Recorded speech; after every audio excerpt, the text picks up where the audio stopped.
ఆ మెట్లు ఎక్కడం ఎంత ఇబ్బందో పైకి వెళ్ళాక స్వామిని దర్శనం చేసుకున్నాక అనిపిస్తుంది, అయ్యి బాబోయ్ ఎంత గొప్ప గుడి అనిపిస్తుందండి. ఎలా ఉంటుందంటే గర్భగుడిలోకి వెళ్ళి మోకాళ్ళ మీద కూర్చుని దర్శనం చేసుకోవాలి.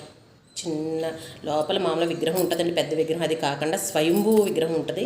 అది ఏంటంటే చిన్నగా ఉంటుంది అనమాట. అదేంటంటే మోకాళ్ళ మీద కూర్చుని లోపలికి చూడమంటారు స్వామిని. నిజంగా అది చూసినప్పుడు అనిపించిందండి, అయ్యో బాబు ఎంత ఆనందం అనిపించిందంటే అన్ని మెట్లు ఎక్కి వెళ్ళా సరే నాకేమి ఇబ్బంది అనిపించలేదు.